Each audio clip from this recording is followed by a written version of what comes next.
Mr. Speaker, Madam Vice President, distinguished members of the U.S. Congress, ladies and gentlemen, Namaskar.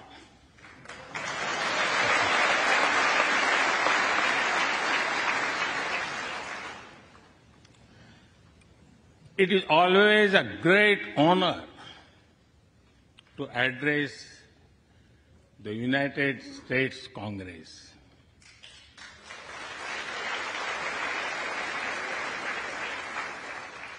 It is an exceptional privilege to do so twice.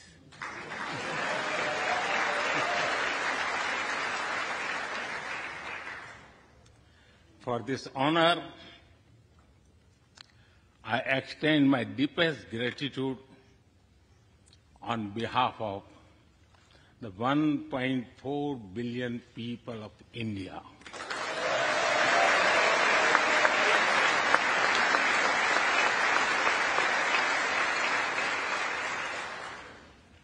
I see that nearly half of you were here in 2016.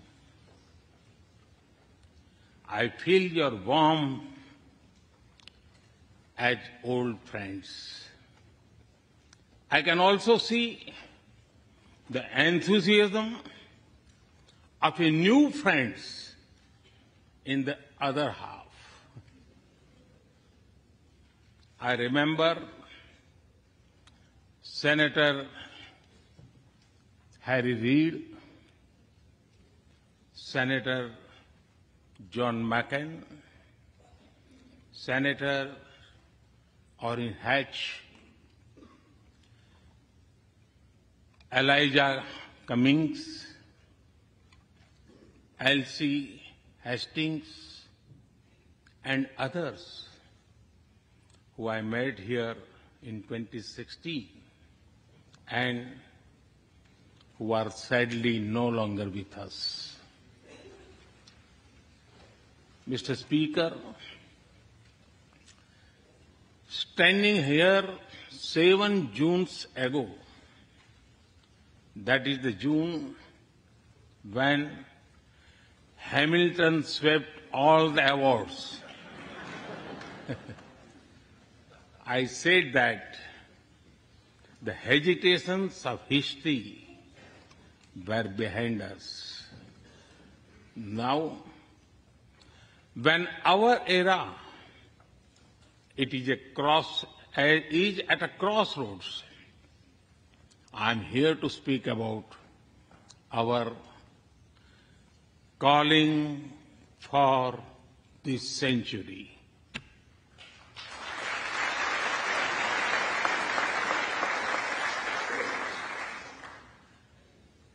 Through the long and widening road that we have traveled, we have made the test of friendship. A lot has changed since I came here 7 summers ago. But a lot has remained the same, like our commitment to deepen the friendship between India and the United States.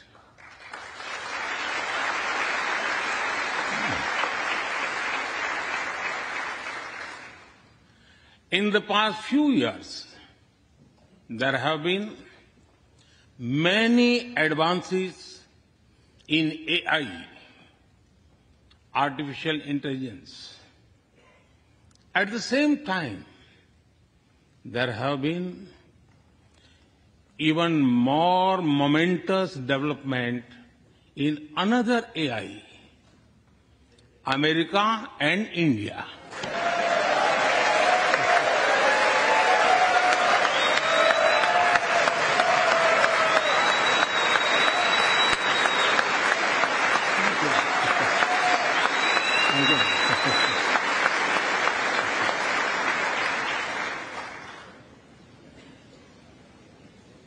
Mr. Speaker and distinguished members, The beauty of democracy is the constant connect with the people, to listen to them and feel their pulse. And I know this takes a lot of time, energy, effort, and travel.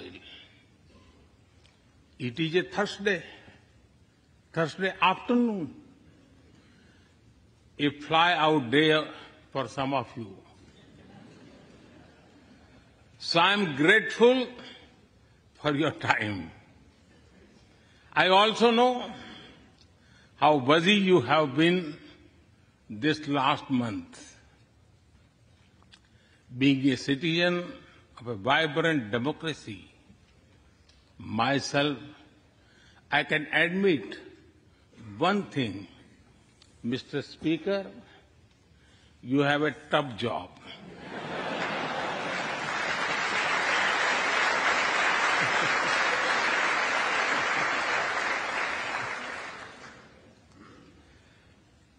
I can relate to the battles of patience, persuasion, and policy. I can understand the debate of ideas and ideology. But I am delighted to see you come together today to celebrate the bond between world's two great democracies, India and the United States. Thank you.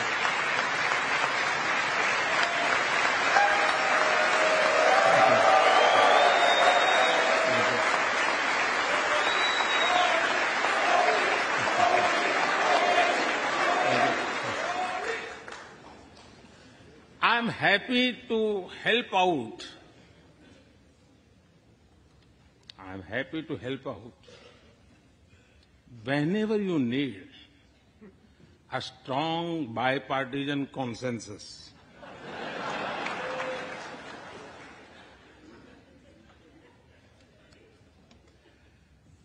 There will be and there must be a contest of ideas at home.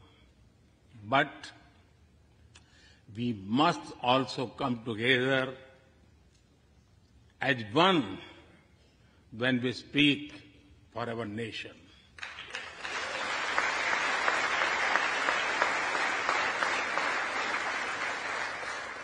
And you have shown that you can do it.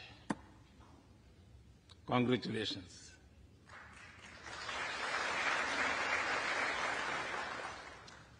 Mr. Speaker, the foundation of America was inspired by the vision of a nation of equal people. Throughout your history, you embraced people from around the world, and you have made them equal partners in the American dream.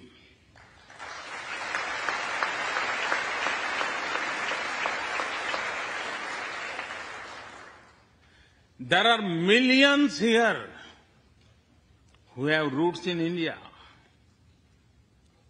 Some of them sit proudly in this chamber.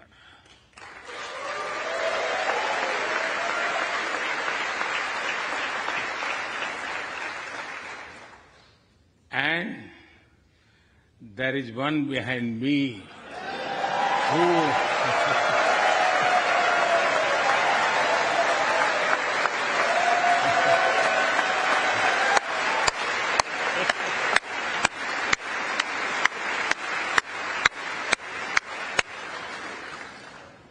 who had made history.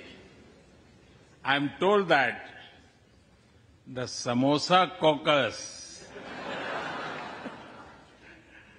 is now the flavor of the house. I hope it grows and brings the full diversity of Indian cuisine here.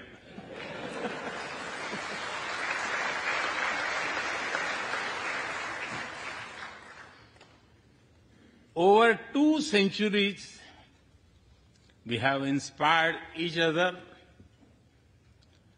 through the lives of great Americans and Indians. We pay tribute to Mahatma Gandhi and Martin Luther King Jr.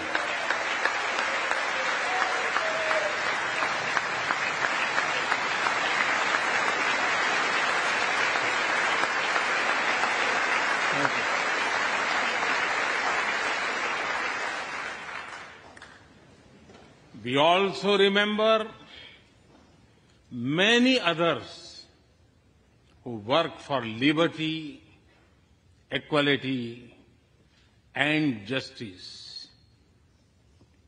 Today, I also wish to pay heartfelt tribute to one of them, Congressman John Lewis.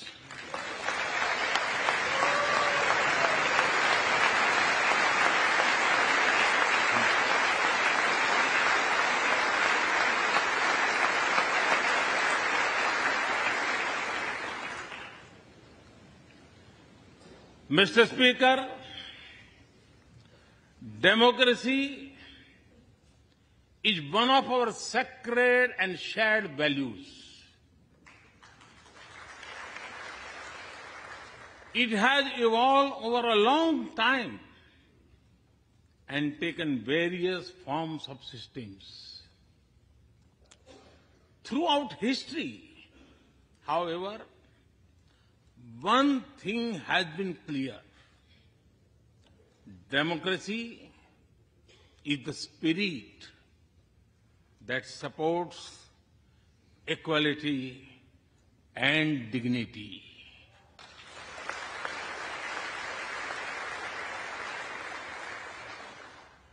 Democracy is the idea that welcomes debate and discourse. Democracy is the culture that gives wings to thought and expression. India is blessed to have such values from times immemorial. In the evolution of the democratic spirit, India is the mother of democracy.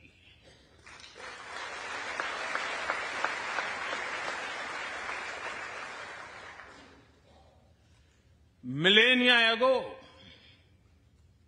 our oldest scripture said, Ekam Sat Vipra Bahudha Vadanti.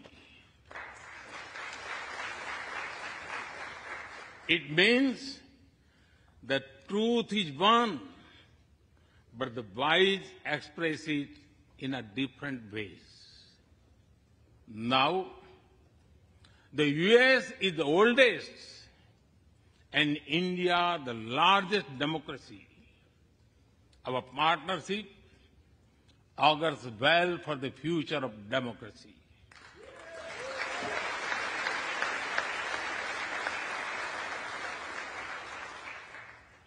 Together, we shall give a better future to the world and a better world to the future.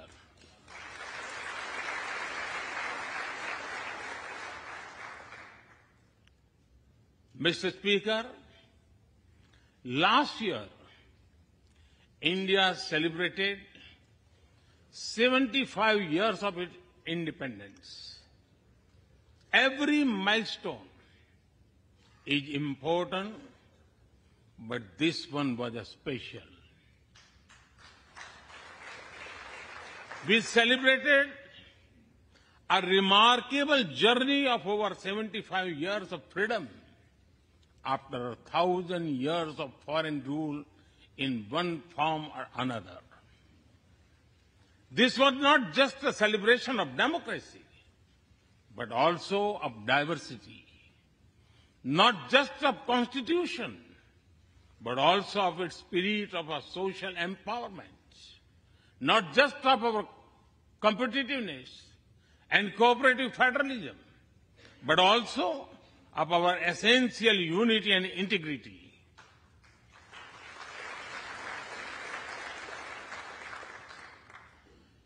We have over 2,500 political parties.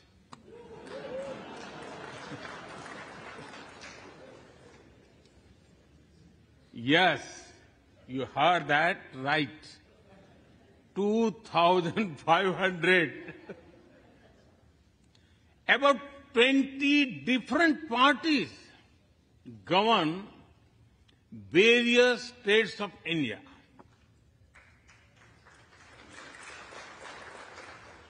We have 22 official languages and thousands of dialects, and yet we speak in one voice.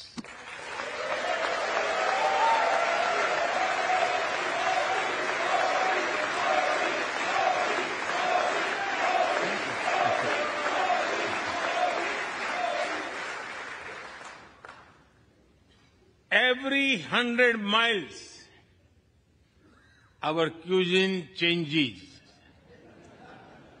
From dosa to aloo paratha, and from Srikhand to sandesh. We enjoy all of this. We are home to all faiths in the world, and we celebrate all of them.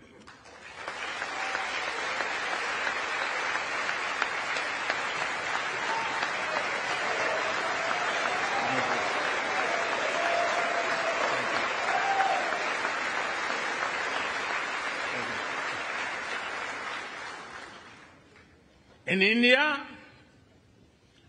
diversity is a natural way of life. Today, the world wants to know more and more about India. I see that. Curiosity in this house too.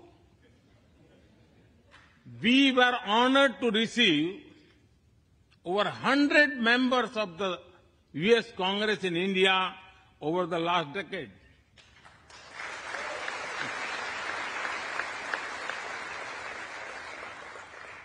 Everyone wants to understand India's development, democracy, and diversity. Everyone wants to know what India is doing right and how. Among close friends, I'm happy to share the same. Mr. Speaker, when I first visited the U.S. as a Prime Minister, India was the 10th largest economy in the world. 10th. Today, India is the 5th largest economy.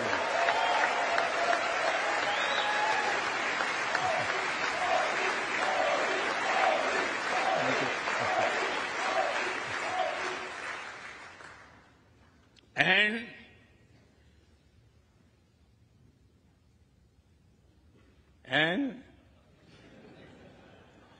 India will be the 3rd largest economy soon.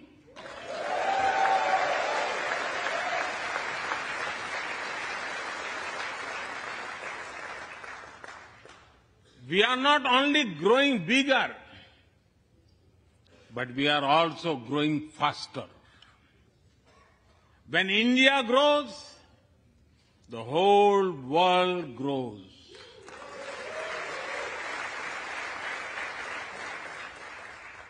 After all, we are 1/6 of the world's population. In the last century, when India won its freedom, it inspired many other countries to free themselves from colonial rule.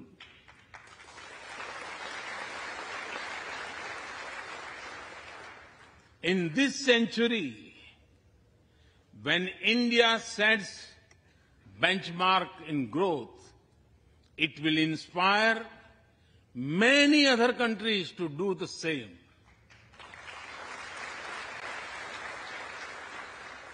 Our vision is सबका साथ, सबका विकास, सबका विश्वास, सबका प्रयास.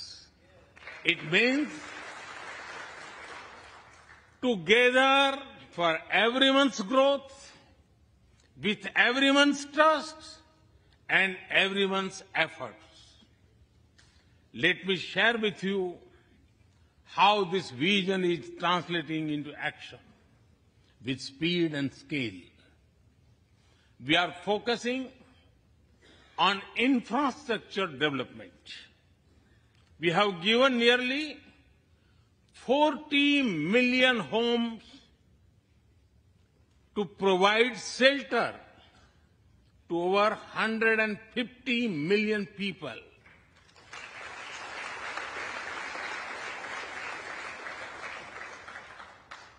That is nearly 6 times the population of Australia.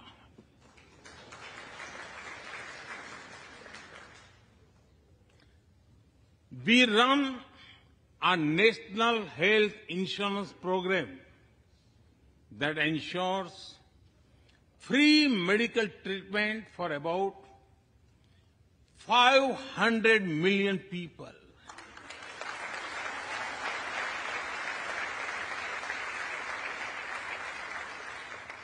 $500 million people, that is greater than the population of South America.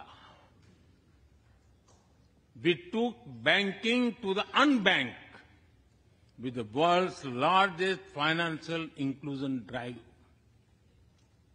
Nearly 500 million people benefited. This is close to the population of North America.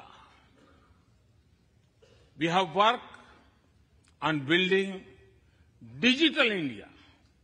Today, there are more than 850 million smartphones and internet users in the country.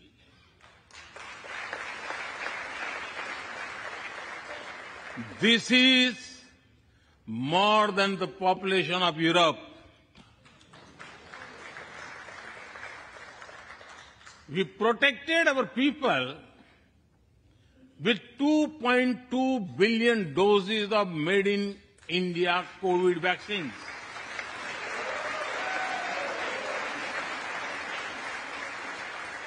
And that too free cost.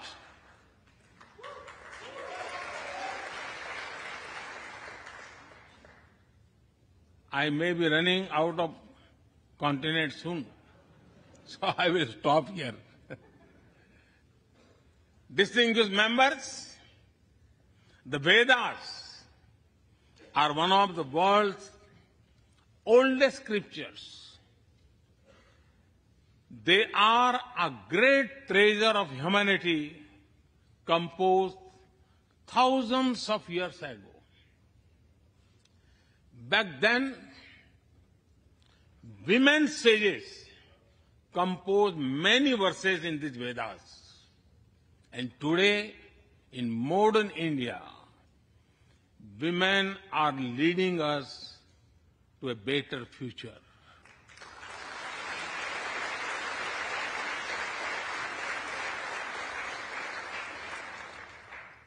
India's vision is not just of development which benefits women. It is of women-led development where women lead the journey of progress.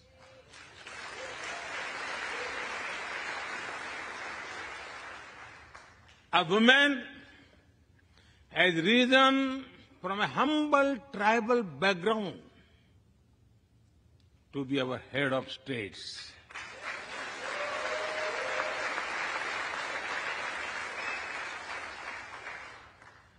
nearly 1.5 million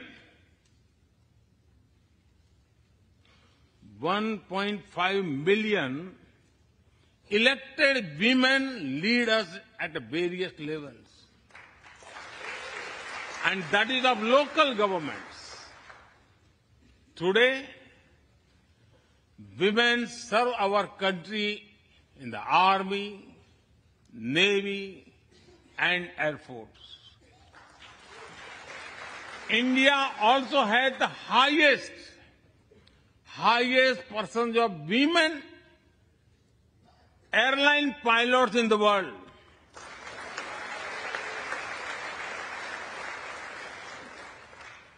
And they have also put us on Mars by leading our Mars mission.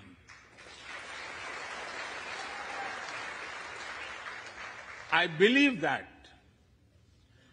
investigating in a girl child lifts up the entire family. Empowering women transforms the nation.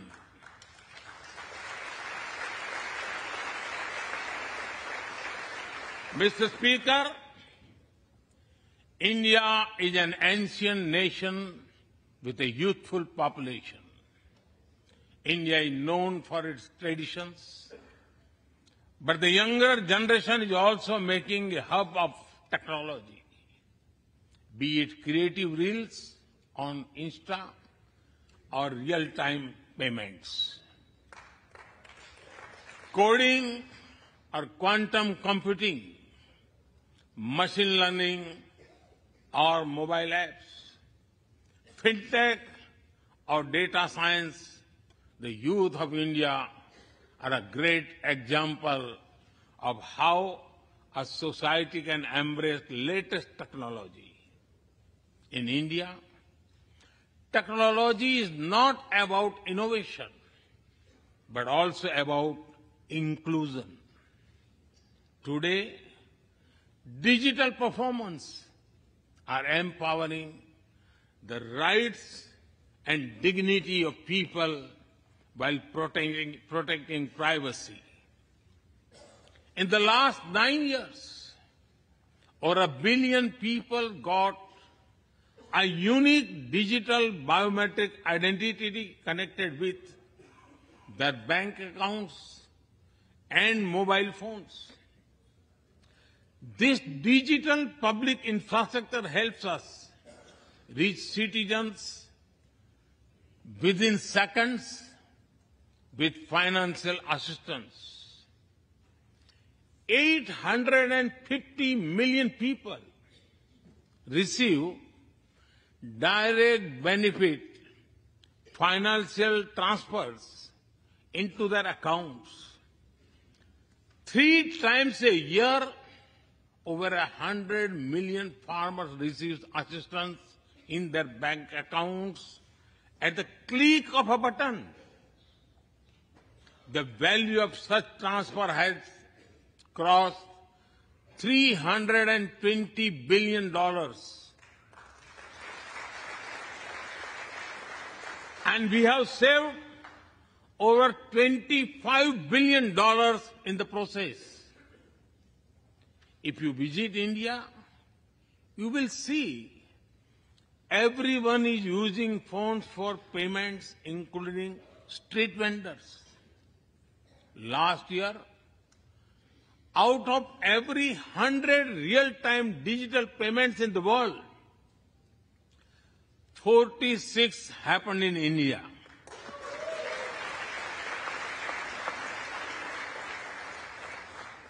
Nearly 400,000 miles of optical fiber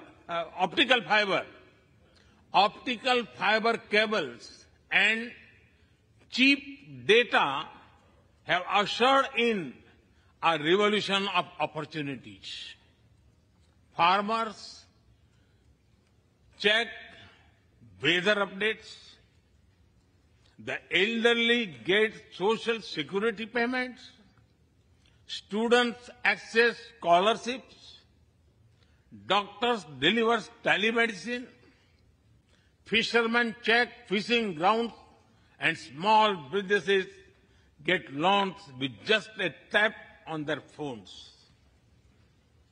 Mr. Speaker, a spirit of democracy, inclusion and sustainability defines us. It also shapes our outlook to the world. India grows while being responsible about our planet. We believe, Mata Bhumihi Putro Aham Prithviya.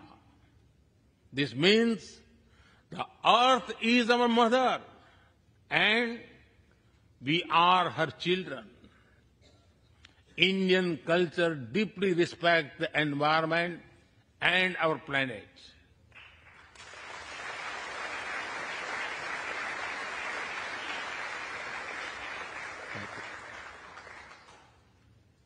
While becoming the fastest growing economy, we grew our solar capacity by 2,300%. Yes, you have heard right. 2,300%.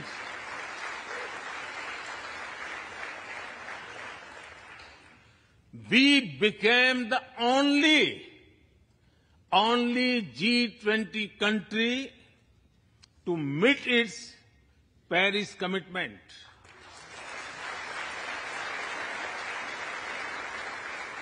We made renewables account for over 40% of our energy sources, 9 years ahead of the target of 2030. But we did not stop there. At the Glasgow summit, I proposed Mission Life, lifestyle for environment. This is a way to make sustainability a true people's movement. To live it, to be the job of governments alone. By being mindful in making choices, every individual can make a positive impact. Making sustainability a mass movement, we help the world reach the net zero target faster. Our vision is pro-planet progress. Our vision is pro-planet prosperity. Our vision is pro-planet people.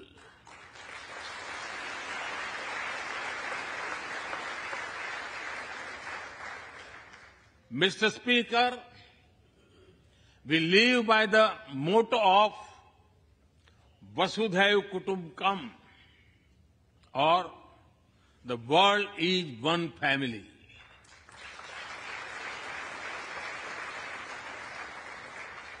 Our engagement with the world is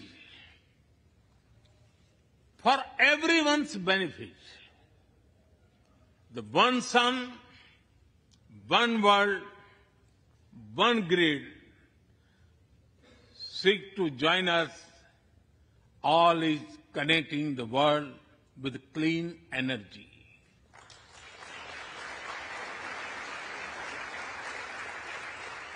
One Earth, One Health is a vision for global action to bring quality health care to everyone, including animals and plants.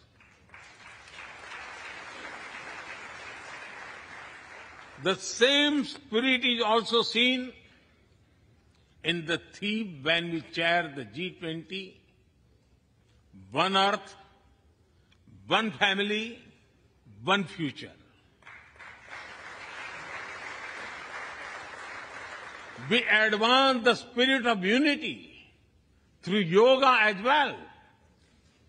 Just yesterday, the whole world came together to celebrate the International Day of Yoga.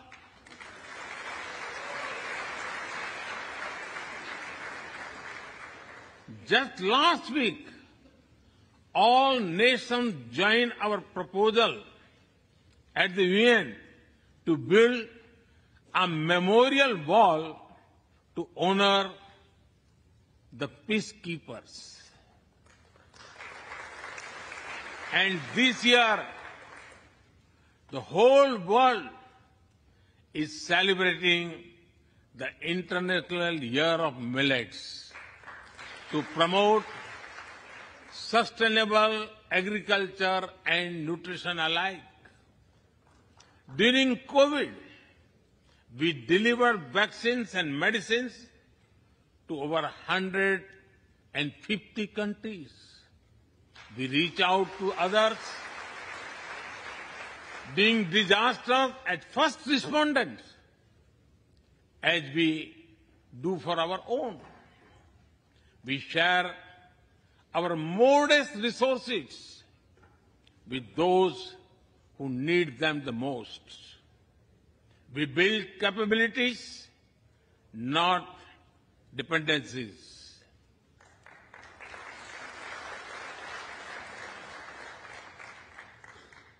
Mr. Speaker, when I speak about India's approach to the world, the United States occupy a special place.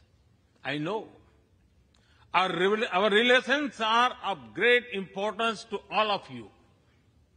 Every member of this Congress has a deep interest in it.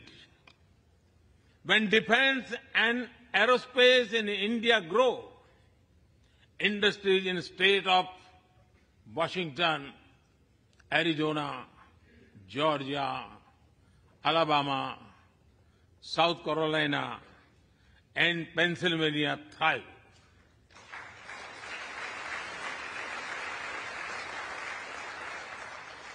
When American companies grow, the research and development centers in India thrive.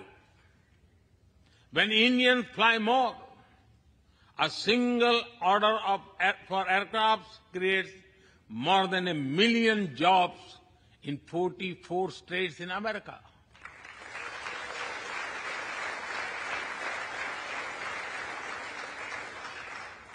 When an American phone makers invest in India, it creates an entire ecosystem of jobs and opportunities in both countries.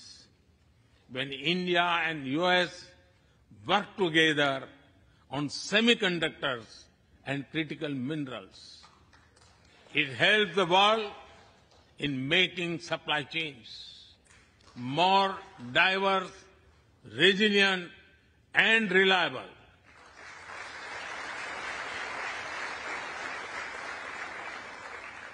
Indeed, Mr. Speaker,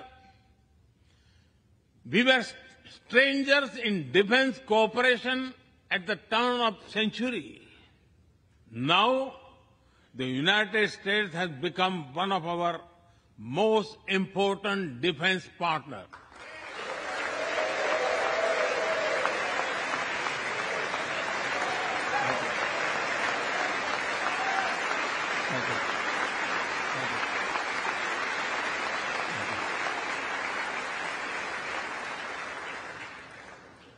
Today, India and the US are working together in space and in the seas, in science and in semiconductors, in startups and sustainability, in tech and in trade, in farming and finance, in art and artificial intelligence, in energy and education, in healthcare and humanitarian efforts.